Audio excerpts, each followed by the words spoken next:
Hey, it's Doris with All the Books, and I'm here with a Monday check-in. I know I just did a Friday wrap-up, but I've been reading and trying to read a lot of books this month and being fairly successful with that. And I like to, hit the end of the month strong, so I'm thinking I will have more on Friday. So I need to just go ahead and talk about these. Also, I forgot one last week because I listened to it on audiobook and I liked it so much that I went ahead and got myself a hard copy because I really wanted it. And that was My Sister the Serial Killer by Oyinkan Braithwaite. I thought this was so very smart. So starting off with, let's just talk about the title, My Sister the Serial Killer. It's about two sisters, and one of them is indeed a serial killer. No spoilers there. It's right on the cover. And what this does is immediately explains so much that you don't have to waste time on all those introductions. This book starts right away. It just, you're in there. Ayola summons me with these words. Correre, I killed him. I had hoped I would never hear those words again. And let's look at the back. Pretty cool. So, I started reading this and I was immersed immediately. But of course, I started having like weird thoughts. I expected the sister that was a serial killer to be emotionally disconnected from what she was doing. I totally expected that. What I didn't expect was the other sister to be disconnected from what she was doing, which was cleaning up after her. And this sister is a nurse and, very caring and respected on the job. So yeah, it's weird. But about halfway through, I just made some connections and I started reading it as a satire. And then it totally made sense to me. And I just thought, wow, this is really, really thought-provoking and interesting and just so entertaining.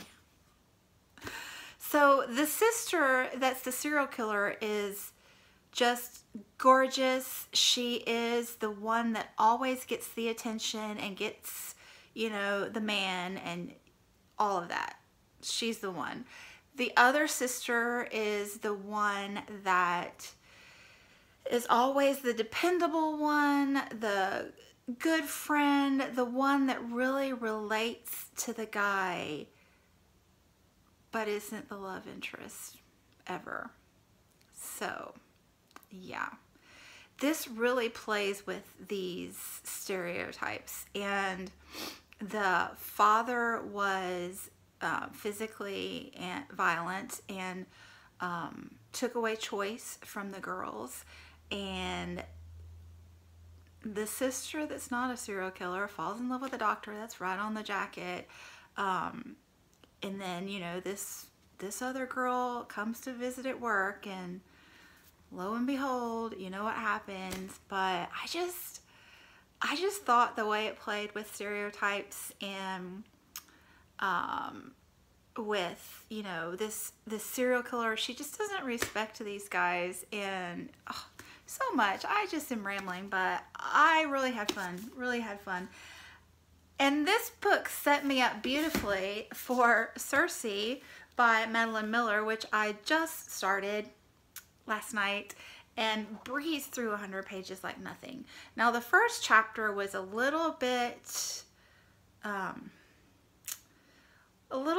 dense, sinking into the world. It's one of those fantasy prologue type chapters where you're zoomed way out looking at everything in a big hurry, and it's like, whoa. But keep on keeping on, because chapter 2, you're right there in Cersei's mind, and so cool. But this plays with similar ideas of a patriarchal society and beauty and how that works with people that are not the stereotypical image of beauty, and so good. And this one I think is even more deeply nuanced and layered than this little guy. So I mean, it's got a lot more room to work with, and so anyway, but thoroughly enjoying both of these. Great. I think this is going to be great too. And then I also finished another Faber Stories. This one was Cosmopolitan by Keel Sharma. Can't talk about this one just yet because Sean and I are working on our chat, but that'll probably be up by the weekend at the latest. And then I finished my second, I believe, of my middle grade verse haul.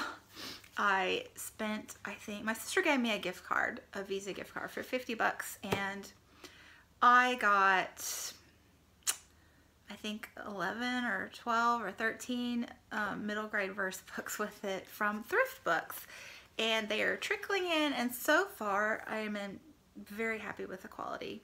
But anyway, this one, she really plays with the structure of the poems, which really works well for what she is saying and the subject matter, which is war.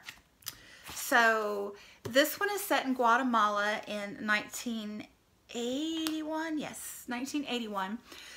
So briefly, Guatemala, the government was overtaken by a military coup in 1954, and there is tension. The takeover was due to the government, I think, trying to help some of the farmers financially, maybe. I'm not sure about that, but this is from the 60s through the early 90s.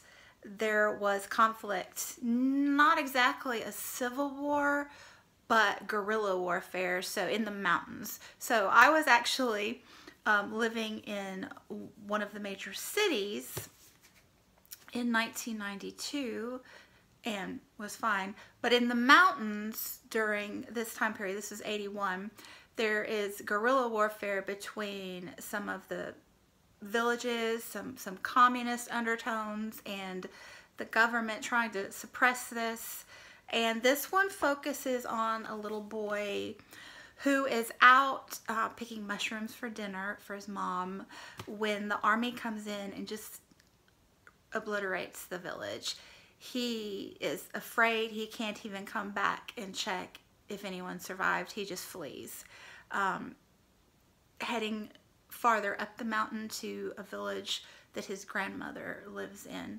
So you just get his flight and his internal monologue because he's on his own, and then he ends up finding 3 or 4 others who are like older teenagers, young 20s, that are guerrilla soldiers, and they have a little boy with them his age. So really neat book, beautifully written, and it's just enough to get you intrigued about the historical aspect and to think about war and what it does to, I mean, the people that die, but also the people that survive. So really good one that was. And then I am not quite done with this. I have a chapter left, but I thought I would just go ahead and wrap it up. This is David McCullough's The Path Between the Seas, and this is, well, let's just read the subtitle. This is the creation of the Panama Canal from 1870 to 1914. I am buddy reading this with Heidi from My Reading Life and Patrice, and we are just having fabulous, fabulous discussions about this book. It's fairly dense in places, but we're just having a big time with it. It focuses on every aspect of the building of the canal, starting with the French attempt in 1870, and then when the Americans took over in the mid-1900s, like 1906-ish, I think. Yeah. things, standout points with this, he does a really good job of focusing in on the individuals that made a difference in this and how massive this undertaking was. There was a point in it a few chapters ago when we were all just like, can you believe that plot twist? And this is a nonfiction, all right? So he's really good at setting you up and bam. So one thing though, I'm loving this book, and we are just, it's during FDR's presidency. This was his main accomplishment, to get this ball rolling. But one thing that it doesn't do as well with is talk about the environmental impact. So I had read this, Silver People, by Margarita Engel, Voices from the Panama Canal, and this is also in verse, but very literary and gorgeous. But this one talks about the manual labor force. So this one has that in it as well, but it really focuses more on the politics behind it and the American effort. And this one is all about the manual labor force. So it pulls out 3 individuals, well 4, there's a 4th that is more of the academic force, but it really shines a light on what their lives were like. And then there are interludes that are the voices of nature, the butterflies, the howler monkeys, the quetzals, the trees, all of their voices, you hear them speaking. And so this one, I have yet to read much on the environmental impact in here. And like I said, we only have one more chapter left, and it's called Triumph. So I don't think this is going to quite get there with the environment.